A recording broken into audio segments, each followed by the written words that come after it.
नमस्कार, आप देख रहे हैं सी न्यूज भारत। तो मैं हूं आपके साथ प्रिया श्रीवास्तव। वक्त हो गया राजस्थान बुलेटिन का, जहां पर बात करेंगे राजस्थान की खास और चुनिंदा खबरों पर। आज हम आपके लिए लेकर आए हैं राज्य भर की ताजा खबरें, राजनीतिक घटनाक्रम, सामाजिक मुद्दे और विकास की कहानियां। आइए शुरू करते हैं अहम खबरों के साथ बुलेटिन का ये सिलसिला।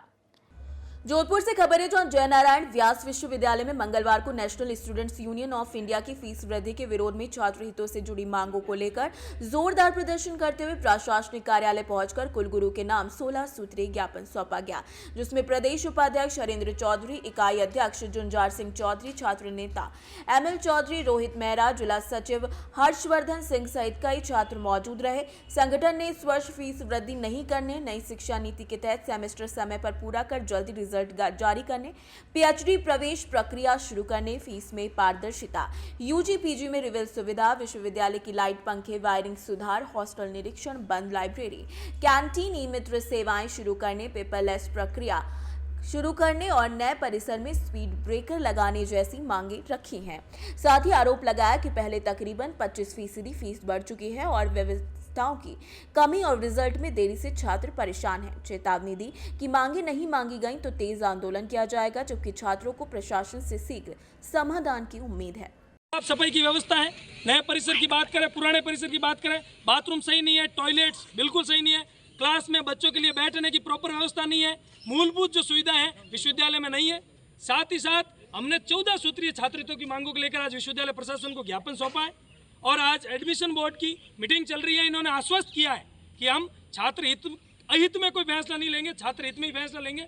यदि छात्रों के साथ किसी प्रकार का अन्याय होता है तो NSUI विश्वविद्यालय प्रशासन के सामने हमें चाहे भूख हड़ताल पर बैठना पड़े, चाहे धरना देना पड़े, चाहे अनिश्चितकालीन धरना देना पड़े, तो NSUI का कार्यकर्ता पीछे नहीं हटेगा। हम विश्वविद्यालय प्रशासन को चेताना चाहते हैं कि आप हम पर मुकदमे लगाकर हमें जेल भेजकर डरा सकते हो, लेकिन हमारे हौसले को नहीं तोड़ सकते हो। हम आपको चेतावनी देते हैं, छात्रों के साथ किसी प्रकार का अन्याय हुआ तो NSUI ईंट से ईंट बजा देगी। डॉक्टर बबलू सोलंकी, जिलाध्यक्ष NSUI जोधपुर शहर। जोधपुर से सी न्यूज संवाददाता आनंद शर्मा की रिपोर्ट।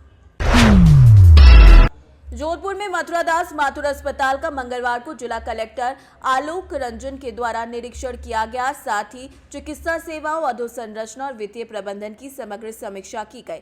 अधिकारियों को आवश्यक दिशा निर्देश दिए गए। इस दौरान उन्होंने operation theatre, block cottage ward और इंस्टीट्यूट ऑफ न्यूरोसाइंसेस परियोजनाओं की प्रगति, OPD, IPD और ट्रामा सेंटर का निरीक्षण कर गुणवत्ता सुधार और तकनीक के अधिकतम उपयोग पर जोर दिया। वहीं मेडिकेयर रिलीफ सोसाइटी की वित्तीय स्थिति की समीक्षा कर अनावश्यक खर्च में कमी, मुख्यमंत्री आयुष्मान आरोग्य योजना के प्रभावी उपयोग के निर्देश दिए। साथ ही बाहरी राज्यों के मरीजों के उपचार, डेंटल कॉलेज और क्षेत्रीय कैंसर केंद्र के अतिरिक्त वित्तीय भार, पारदर्शिता, बायोमेट्रिक उपस्थिति और IT आधारित कार्यप्रणाली को मजबूत करने पर बल दिया। निरीक्षण के दौरान उन्होंने मरीजों और परिजनों से फीडबैक भी लिया और अधिकारियों को गुणवत्तापूर्ण, पारदर्शी और सुदृढ़ स्वास्थ्य सेवाएं सुनिश्चित करने के निर्देश दिए हैं। बैठक में डॉक्टर SN मेडिकल कॉलेज के प्रधानाचार्य डॉक्टर BS जोधा, MDM अधीक्षक डॉक्टर विकास राज पुरोहित समेत कई लोग मौजूद रहे। जोधपुर से सी न्यूज संवाददाता आनंद शर्मा की रिपोर्ट। राजस्थान CBN और ANTF के जबरदस्त तालमेल में अतिरिक्त महानिदेशक पुलिस दिनेश MN के निर्देशन में और ANTF महानिरीक्षक पुलिस विकास कुमार के नेतृत्व में एक दिन में 4 बड़ी कार्यवाहियों को अंजाम दिया गया, जिसमें उत्तर प्रदेश के मथुरा जिले में राया थाना क्षेत्र के झारखंड से पंजाब ले जाई जा रही खेप पर पुलिस ऑपरेशन करते हुए तकरीबन 50 लाख रुपए का अवैध मादक डोडा चूरा, 65,000 रुपए नगद और एक ट्रक और कार जब्त कर 6 आरोपियों को पकड़ा गया है। जबकि जालौर जिले के सांचौर थाना क्षेत्र से 27 किलोग्राम डोडा चूरा के साथ एक आरोपी, भीलवाड़ा जिले के गांधीनगर थाना क्षेत्र से 850 ग्राम अफीम के साथ एक आरोपी और जयपुर जिले के मालपुरा थाना क्षेत्र से तकरीबन 12 ग्राम गांजा और 5400 रुपए के साथ एक आरोपी गिरफ्तार किया गया है। इस प्रकार कुल 9 आरोपियों की गिरफ्तारी के साथ अफीम, गांजा, डोडा पोस्ट सहित जब्त मादक पदार्थ की अंतर्राष्ट्रीय बाजार में कीमत तकरीबन 60 लाख रुपए आंकी गई है। वहीं सुल्तानपुर के जयपुर तक 750 किलोमीटर के दायरे में खुफिया निगरानी, टोलकर्मी, मैकेनिक बनकर की गई सतत tracking, Taj express highway, Yamuna expressway और फतेहपुर सीकरी टोल पर बदलती रणनीति के बीच संदिग्ध ट्रक और एस्कॉर्ट गाड़ी का पीछा कर मथुरा तक कार्यवाही को सफलतापूर्वक अंजाम दिया गया है।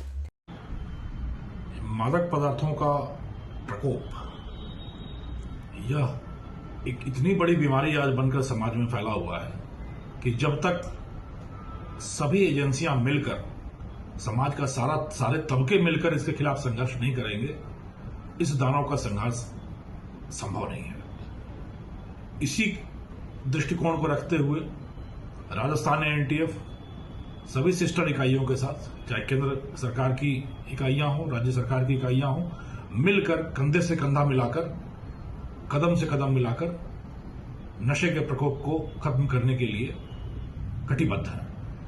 इसी क्रम में सीबीएन, कोटा और एनटीएफ ने मिलकर झारखंड से पंजाब तक चल रहे नशे के एक बड़े कारोबार का पर्दाफाश किया है और राज्य की सीमा से बाहर जाकर उत्तर प्रदेश में मथुरा इलाके में जाकर एक बड़ी खेप को पकड़ने में और 6 आरोपियों को गिरफ्तार करने में सफलता पाई है। अगर थोड़ी सी कहानी की बात की जाए